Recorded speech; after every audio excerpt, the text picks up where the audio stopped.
aí que a magia sexual não deixa de ser um ramo, é uma modalidade de magia ritual cerimonial, só que sem todos os instrumentos, recursos, né, que são utilizados na magia ritual cerimonial, que são minimizados, reduzidos ao máximo possível nas práticas de magia sexual. Entretanto, a magia sexual segue os mesmos fundamentos, normas, diretrizes gerais, né, do cerimonial mágico em si. E eu expliquei também que a magia cerimonial, no caso, ela conta basicamente com 4 modalidades de ritual, o que vale também para a magia sexual. Então, são 4 modalidades básicas de ritual de magia cerimonial, né? Rituais para auto-melhoramento, para corrigir algum vício, algum defeito de personalidade, né? Desenvolvimento qualquer, aprendizagem de falar, de memorizar, né? Rituais para aperfeiçoamento ou auto-melhoramento. Rituais para aquisição de coisas, né? Quando você quer adquirir algo para a sua vida, né? Por exemplo, viajar, ou você quer um carro novo, ou você quer receber uma promoção, né, no trabalho, quer uma oportunidade de emprego, né? Tudo na medida certa, no uso do bom senso, é possível através da magia, seja ritual ou cerimonial, só o método varia. O terceiro tipo é rituais para causar efeitos sobre o meio ambiente. Isso aí causou alguma polêmica, algumas pessoas ficaram um pouco impressionadas. Como assim, fazer chover? Né? Eu falei, não, tudo bem, mudanças no ambiente que sugere também mudanças até climáticas. Mas quando eu falo ambiente, pode ser o meio ambiente imediato. O meio ambiente imediato, seu local de trabalho, sua empresa, né? Sua casa, seu lar, né? Sua vizinhança, né? A rua onde você mora, seu bairro. Então também rituais para obter efeitos no ambiente ou meio ambiente, ok? E nós iremos hoje dar um exemplo muito interessante que vai causar muitos questionamentos, né? O caso de Jack Parsons.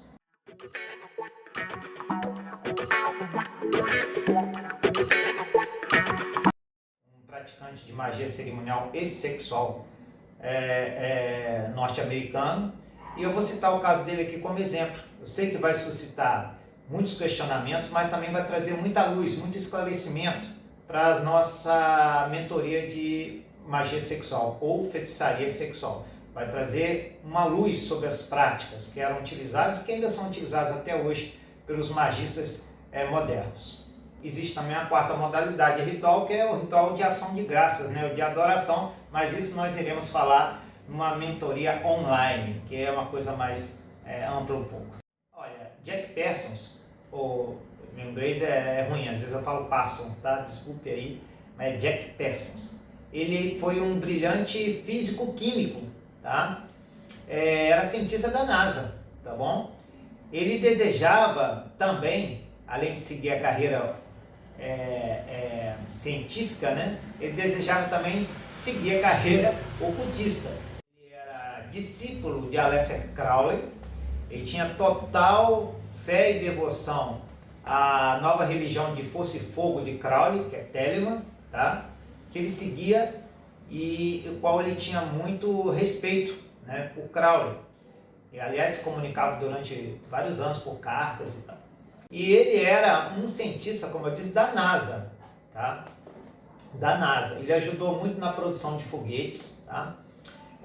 Foguetes testes, esses que auxiliaram na primeira pouso, na primeira viagem do homem à Lua, no primeiro pouso do homem à Lua, inclusive uma cratera do lado escuro da Lua, né, recebeu seu nome, cratera Parsons, tá até hoje lá, porque foi ele que descobriu, ou em homenagem a ele, que ajudou a preparar o terreno, né, para as conquistas espaciais que aconteceram na década de 60. Infelizmente, nessa época ele já tinha falecido. Mas ele realmente queria ser um grande mago, ele buscou conhecimento oculto e se deslumbrou com a magia sexual a ponto de abusar, de certa forma, dela, né? De fato, Parsons, ele devotou a vida dele inteira, né, pelo menos a partir do momento da idade adulta, né, o resto de sua vida adulta, a busca da sua verdadeira vontade e a realização daquilo que ele chamava a grande obra, né, que é a descoberta da verdadeira vontade e do seu destino sobre a terra, né, o que você veio fazer aqui. E ele abraçou a religião telêmica de Crowley, né, que ele seguiu, como eu disse, de forma fervorosa. E ele tinha um histórico, porque a família dele, ele nasceu em Los Angeles, mas os pais dele se separaram. Ele teve uma infância muito solitária, lendo livros, devaneando, era uma criança muito imaginativa, né? E adotou certos modos rebeldes. Ele não tolerava nenhum tipo de autoridade, né? Detestava seguir normas, né? Era um cientista daquele bem, né? Revolucionário, né? Mas estava vivendo bem, ganhando dinheiro, né? Na NASA, porque todos reconheciam o seu talento, até que ele leu uns escritos de Crowley, né? Desejou conhecer melhor aquele sistema mágico religioso e foi iniciado devidamente na loja HP, né, de Pasadena, Califórnia. Então ele se uniu a essa loja da OTO, na Califórnia, que era presidida por um tal de Wilson Smith, tá? Wilfred Smith, que era o seu padrinho, foi o seu padrinho na iniciação, né? E era também digamos ali, o presidente da seção americana da OTO, né? Mas Jack Pearson era casado, sua esposa se chamava Ellen, e com o passar do tempo, o Smith, né, o Wilson Smith, Wilfred Smith, acabou se tornando um amante da Ellen, sua esposa, o qual ele aceitou, porque ele devotava afeição por ela, mas ao mesmo tempo ele achou que aquilo ali fazia parte de algo maior, né? E aceitou perder a esposa para o Smith, né? Isso aí foi a primeira coisa que aconteceu na vida dele que influenciou os acontecimentos subsequentes. De fato, o Smith acabou tendo um filho com Ellen, a ex-esposa do Parsons, e uma série de acontecimentos se seguiram, o que levou Aleister Crowley, que era o reconhecido cabeça externa da ordem, aquele comandante geral da OTO mundial, né, a emitir uma encíclica expulsando Smith da OTO, né? E não só por causa disso, por causa da galhada que ele deu em Pearson, não, mas também por outros motivos. Esse foi mais um. E Pearson já estava naquela época 8º grau, 9º grau da OTO, tem os graus, né? E acabou assumindo a direção da loja HP na Califórnia, a qual tinha sido iniciado por Smith. Então ele se tornou ali o diretor-geral da OTO na Califórnia. Mas durante esse decorrer desses acontecimentos, o Parsons acabou se envolvendo com a irmã da Ellen, a sua primeira esposa, né, que se casou e teve um filho com Smith. Então ele se envolveu com a irmã da Ellen, né, e se tornaram amantes, não casados, mas amantes, e passou a trabalhar com ela nas cerimônias da loja HP, né, a loja da OTO. Então eles estavam muito bem lá, dirigindo a loja HP, e aí um outro personagem entra em cena. Então essa pessoa que entrou, esse novo personagem, é um tal de Frater X, né? Frater X não era o nome dele, obviamente. Foi Pearson que deu esse nome. A história não registra um nome verdadeiro, né? Que Frater significa irmão, irmão X, né? Frater X.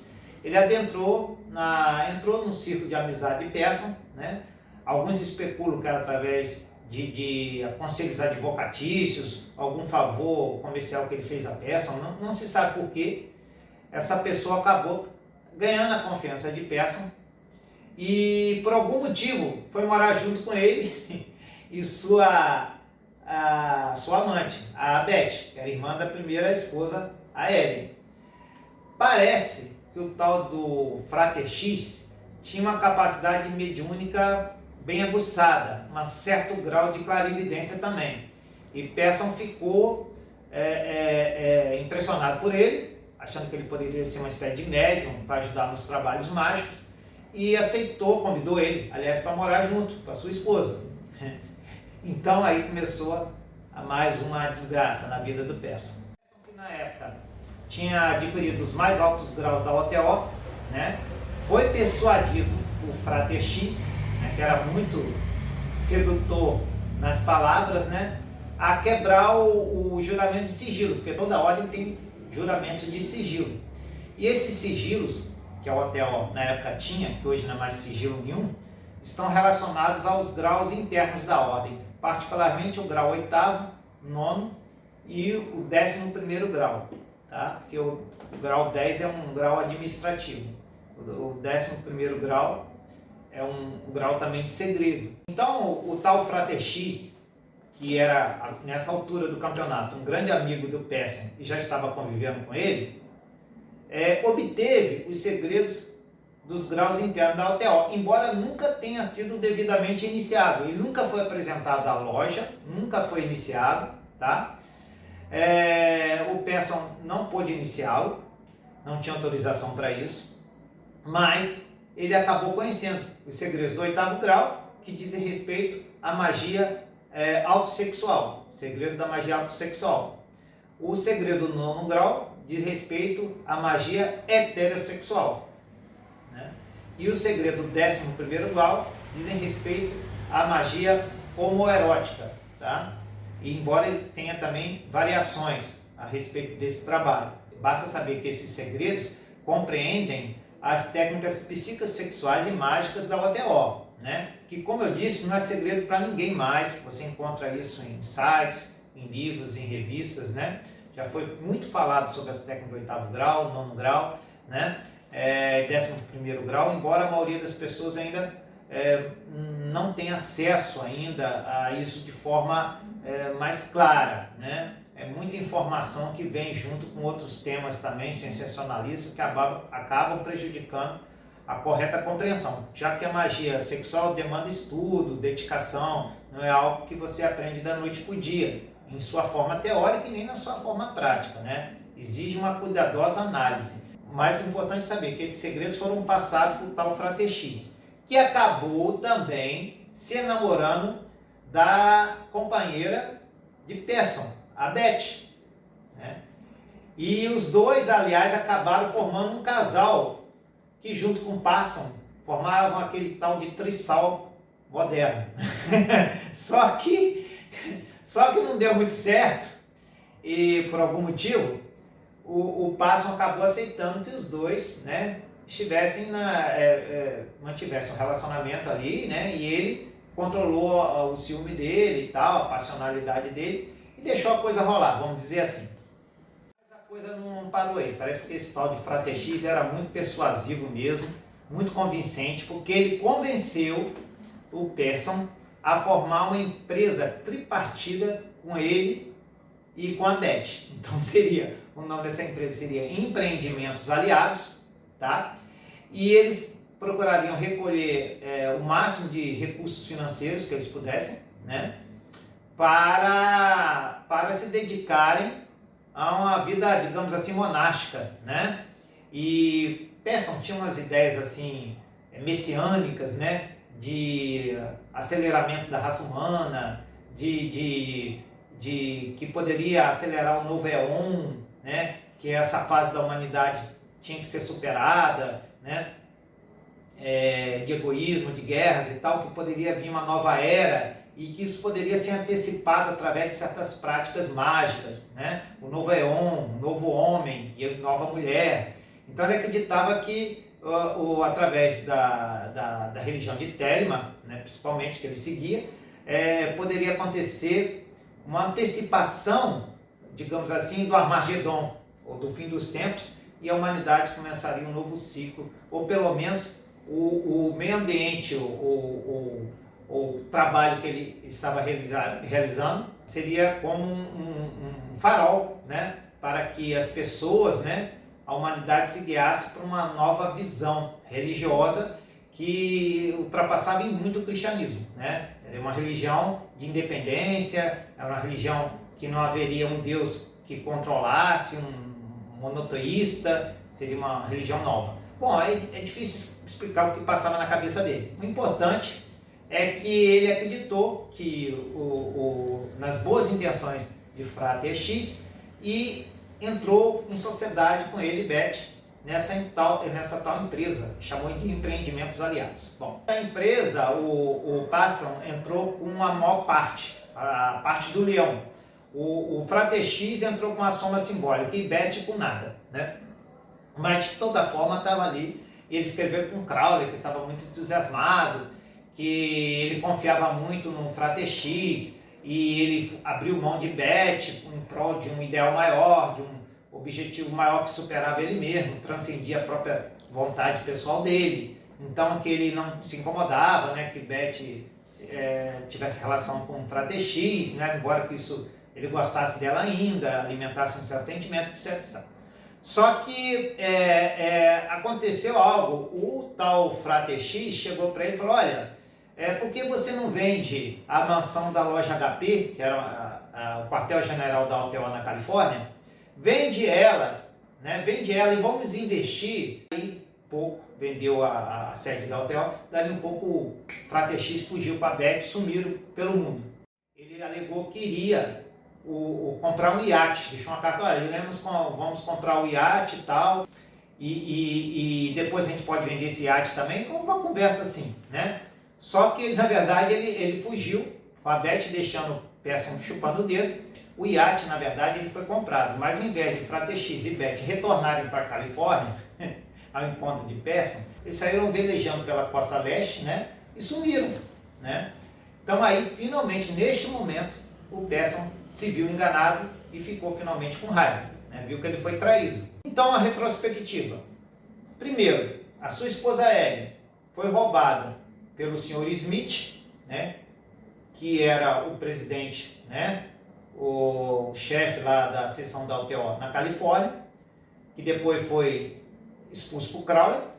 Ele acabou fazendo amizade com o tal Frater X, que também roubou a sua amante, que era irmã da primeira esposa. E além de tudo, o cara deu um golpe, né, em Passon, roubou parte do seu dinheiro, parte de sua fortuna, que Passon tinha uma situação financeira razoável, né, e comprou um iate e que falou que ia ser um investimento e não foi nada. Fugiu com a mulher, fugiu com a mãe de Passon. Bom, moral da história, né? O que aconteceu, o que isso tem a ver com feitiçaria sexual, com magia sexual?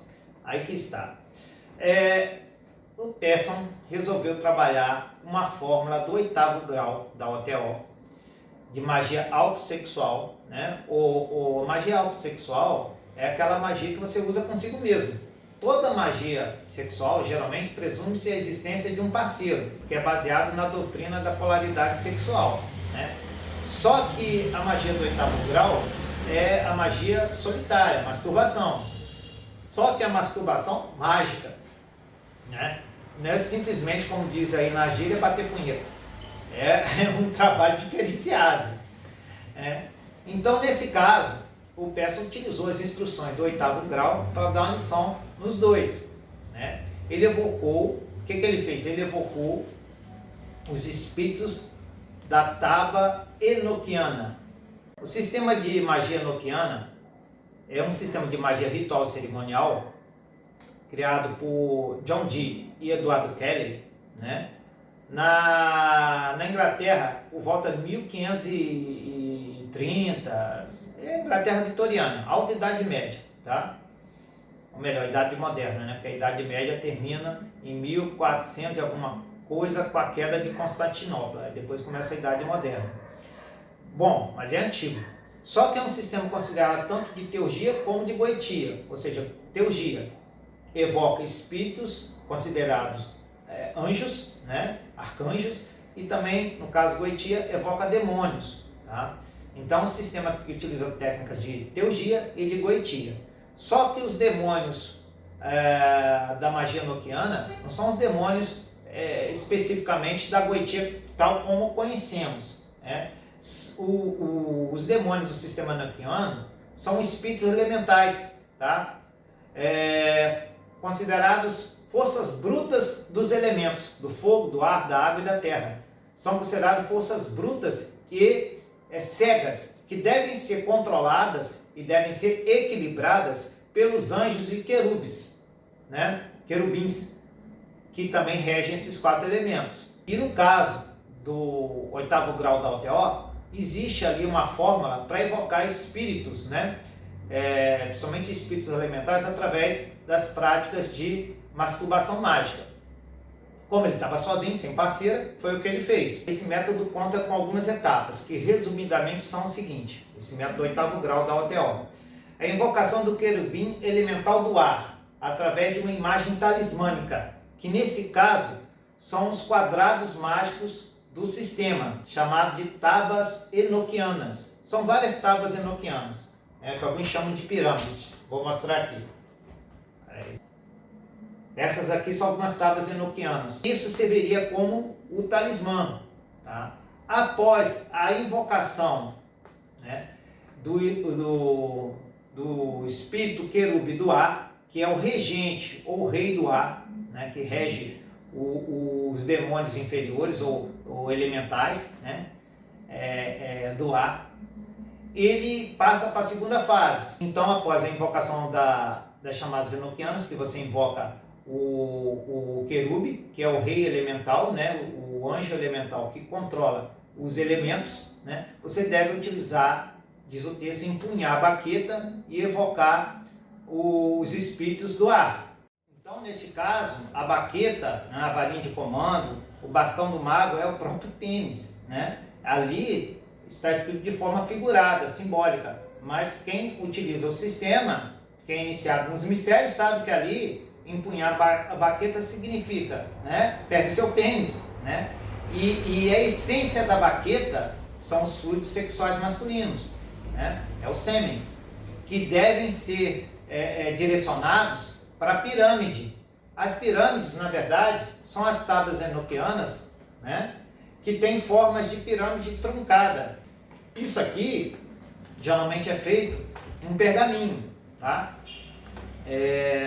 Desenhado num pergaminho. Então, a essência da baqueta deve ser preservada nas pirâmides que compõem o nome do espírito invocado, ou conjurado no caso. No caso, os espíritos do ar. Falando assim, parece uma operação simples. Essas práticas, olhando de perto, elas são bem complexas, porque são cerimônias elaboradas, realizadas ao longo de 11 noites consecutivas, né? Da qual, nessas 11 noites, você faz as chamadas, faz as invocações, prepara todo o trabalho, empunha a sua vara mágica, bem entendido, né? Começa a fazer o ato sexual, autoerótico, né? Atividade autossexual, mas você não pode ejacular, você não pode, popularmente falando, gozar, não pode. Então, durante 11 noites, invocando, se prostrando lá, fazendo os rituais que parecem bastante devocionais, tá? E só na 11ª noite, no mesmo horário que começou, você pode realmente ejacular sobre as pirâmides, porque aí você já acumulou bastante energia, tá? Você já acumulou bastante energia e sua vontade já cresceu ao máximo, né? Sua determinação, sua objetividade, está tudo ali concentrado. Então, não é tão simples como parece, é muito mais do que, como diz na gíria aí, né, novamente, é muito mais do que a maioria dos jogos aí fala aí, trabalhar com sigilos, né? Usar sigilos para ejacular ou se masturbar utilizando sigilos de magia do caos. Não é isso. Porque realizar essa operação durante 11 noites sem ejacular. Porque 11 é o número da magia no sistema telêmico. Na Cabala, 11 é o número de Da'at, a esfera da morte, que na verdade é a esfera invisível. Uma esfera que dá uma entrada para um universo desconhecido, chamado de universo B, que diz que é o universo original da qual esse universo nasceu. Entende? Então, tem uma série de simbolismos, né? Digamos assim, cosmogônicos, metafísicos, ligados ao número 11 na magia telêmica, né? Que segue os princípios da Cabala. Então ele faz esse trabalho durante 11 noites, né? Invocando e tal, e na 11ª noite culmina em atividade autossexual, e depois ele invoca, no caso evoca, conjura o espírito em forma humana e agradável, para que esse espírito elemental do ar se torne o seu espírito familiar ou companheiro, né? Seu espírito companheiro ou espírito familiar, e sirva aos seus propósitos. No caso do propósito dele não era muito agradável, era propósito, primeiro, obter uma vingança sobre os seus ex-amigos, né? E segundo, ele também queria obter uma companheira, uma nova companheira, uma pessoa que fosse fiel e uma pessoa que ajudasse em seus trabalhos mágicos espirituais. Então ele tinha dois propósitos, né? O que aconteceu, e eu devo antes esclarecer um ponto, a questão dos espíritos elementais. Segundo a tradição mágica e ocultista, os espíritos dos elementos desejam ardentemente entrar no ciclo da evolução humana, porque isso dotaria esses mesmos elementos, o espírito dos elementos, de uma identidade, de uma noção de identidade, e eles adquiririam com o tempo uma alma, vamos dizer assim, e poderiam evoluir em outro plano, e talvez até encarnando numa forma humana, tá? Os elementos, eles são forças sem nome, sem forma. Eles não têm identidade, eles não agem de forma assim, tem uma personalidade. Eles são forças coletivas, tá? Os elementos, na verdade, eles são 4: fogo, ar, terra e água, e seus espíritos a eles relacionados. Os espíritos dos elementos são conhecidos como deslizadores de forma, porque eles podem assumir qualquer forma que a mente humana imponha. Passado, outras culturas se referiam a eles como demônios, como fadas, fadinhas, diabretes, gnomos, elfos, tá? Orques, ou seja, de acordo com a cultura, a religião, ou de acordo com o que a mente humana conceba essas entidades, né? E os ocultistas dizem que eles são muito, muito antigos. Os elementos a qual eles estão relacionados, o fogo, da água e da terra, que dá forma a essas entidades, já existem no mundo físico, né, muito antes de qualquer ser vivo. Dependendo das crenças da pessoa ou da cultura a qual ela está inserida, os nomes mudam, mas a essência de um espírito elemental permanece a mesma, né? Ela só vai mudar, né, de acordo com as predileções ou as inclinações das crenças, opiniões, sistema de crenças de cada pessoa, de cada cultura. E é claro que para você trabalhar com essas energias elementais, como eu disse, chamados deslizadores de forma, porque eles podem assumir qualquer forma na luz astral, né, na matéria astral, você precisa de certas salvaguardas espirituais para não ser obsediado pelas mesmas, tá? Você precisa conhecer certas regras, né?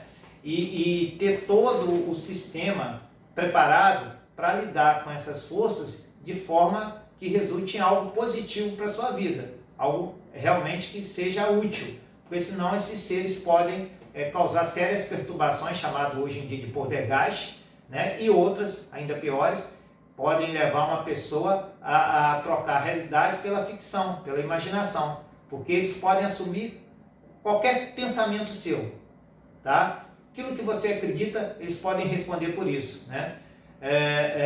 Então, tem que ter cuidado. Mas, de qualquer maneira, Pearson fez essa evocação com sucesso, e além de evocar o espírito elemental do ar, ele evocou através de métodos puramente cerimoniais, sem envolver magia sexual, o espírito planetário Batzabel, o espírito de Marte, tá?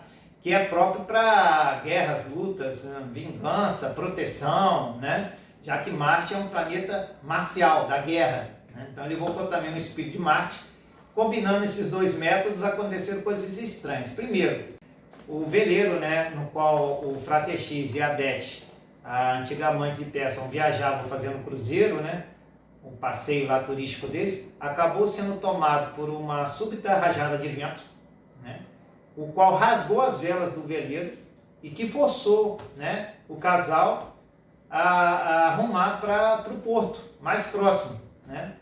No qual a polícia já estava avisada e Pearson tomou o barco como custódia. Foi lá, tomou o barco de volta, mas aí ele viu que grande parte de sua fortuna, o seu dinheiro tinha sido dizimada, sobrou só 3, 4 mil dólares, né, segundo ele mesmo, né? Mas ele acabou, no final das contas, ele acabou ainda perdoando os dois, tá? E isso causou mais aborrecimento no futuro. Mas uma coisa aconteceu, de toda forma, uma mulher que ele fez uma evocação, ele acabou definindo, olha, eu quero uma companheira assim, cabelos vermelhos, não sei o que, alta, uma pessoa de personalidade forte, independente. Acabou aparecendo essa mulher, né? E que ele tomou realmente como companheira até o fim da vida dele. E aí o resto é história.